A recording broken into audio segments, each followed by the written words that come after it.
Hey everybody, Caleb Rule here, and I'm with my dad Tom Rule, who you may know as the iPad guy at Mountain Sales, and here with some video tips. I have a degree in this, a BA in Mass Communication from Georgia College and State University, graduated in May of 2011, so an iPad is not a full-fledged camera as what I'm used to, but I'll do my best to give you a few tips on how to shoot some effective video. Now the first thing we're going to do, as you can see I have the iPad here, and we're shooting this on, what is it, an iPhone? iPod Touch. An iPod Touch. See, all these newfangled equipment. Anyway, so I'm going to be using this iPad to demonstrate everything I'm going to be talking about, and so it may be a little herky-jerky. We'll have some post-video editing and all that jazz. Low-budget video, gotta love it. That's what it is. So the first thing we want to do is talk about framing, and framing is what is showing in the frame. So the frame is what you can see in the iPad. Now, I have this very boring tree, but we're going to roll with it for now. As you can see, it is in the frame. So, but the top of the tree is now in the frame, okay? So the biggest thing you want to think of with framing is you don't want it always in the center. Now, let's pretend this is a person. In fact, I'm going to have my dad walk around and go in front of the tree, and he's going to take the iPad, or the iPod. Okay, so the audio is going to be a little tricky here, but, so, you're looking at me, I'm looking at you, this is hilarious. But what I'm doing is I am framing up my dad right now. So right now he's in the center, and it's a little unstable, but we'll get to that in a second on some stability tricks.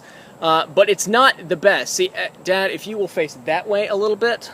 All right, so let's say he is talking. Let's say he's talking to somebody like this. All right, I'm going to come up here, and I want to do it like this. You'll notice that he's not in the center.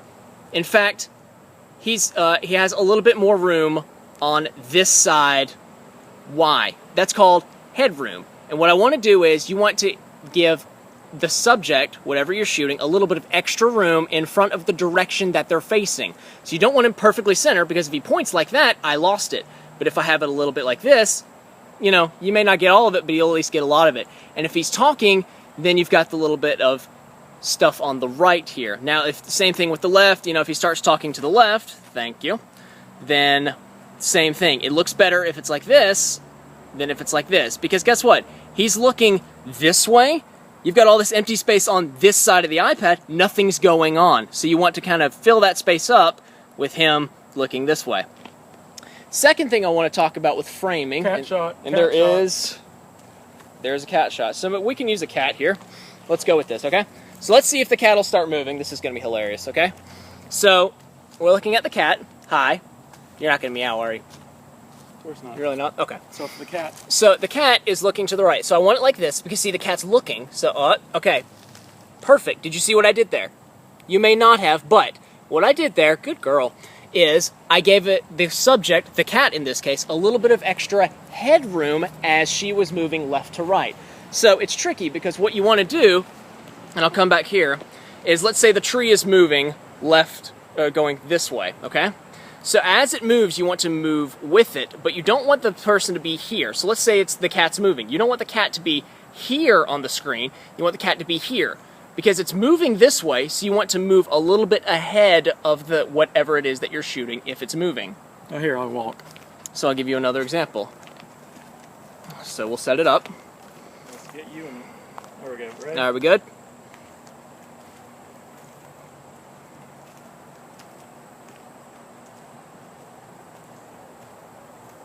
All right, that'll good.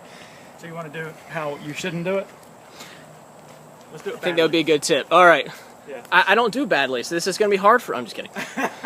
All right, do it. Go.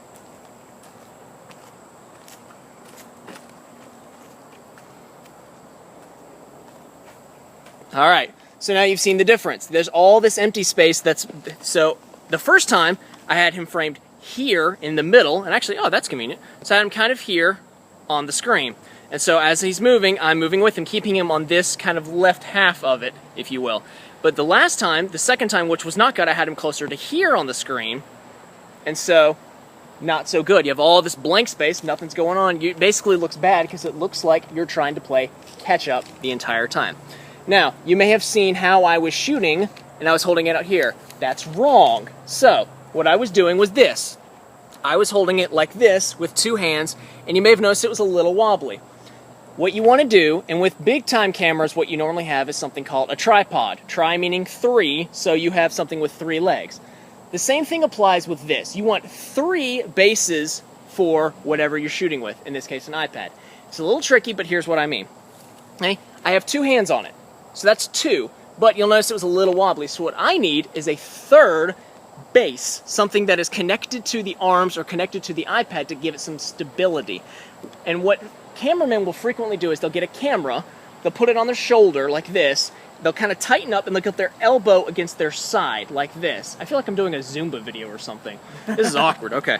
So what I will do is I'm going to have both elbows jammed against my body like this, and then I will have the iPad up. So actually I have 4 for my base, and I have my legs kind of bent a little bit to give myself some stability, all right? So I'm getting a good glute workout, but anyway. So I'm like this, got the elbows in a little bit, and then kind of holding it tight like this, okay? Now, I wanted to show you the difference, so Dad, what I'm going to have you do is I'm going to have you start walking. Okay. And you'll see that I'm moving my legs or something, and you have to figure this out. This takes a little experimenting. All the while, I'm keeping my elbows put in to my body. Alright, so this is how the correct way to do it. Now I'm going to do it the incorrect way if you'll do the same path again. Okay. I'm just going to hold it out, or I'll even hold it one hand. I'm going to hold it one hand here. Got it. Okay. Alright. You may notice a bunch of little shakes going on right now. That's your hand, alright? 2 hands now. Maybe get some of those bigger shakes out. And that's poor framing, you'll notice. That's better framing. Okay. You'll notice the lighting was a little tricky as well, but we'll get to that, okay? So far we've talked about proper framing, keeping everybody in correctly, and we've talked about elbows in, iPad out, do your thing, okay? The third thing we're going to talk about is close-ups versus a full body shot. Full body shot. There we go. Hello. I look like a bum. I'm on vacation. It's Labor Day, so sue me. And then we have a close-up. So, hi. Close up. That's Woo! way too close. Okay, don't do that, please. So I'm going to do this on the iPad. And here's when to use either, okay? A full body shot you want when something's going on with the lower part of the body. So let's say they're walking. Often I will use a full body shot. So I'll scoot back a touch.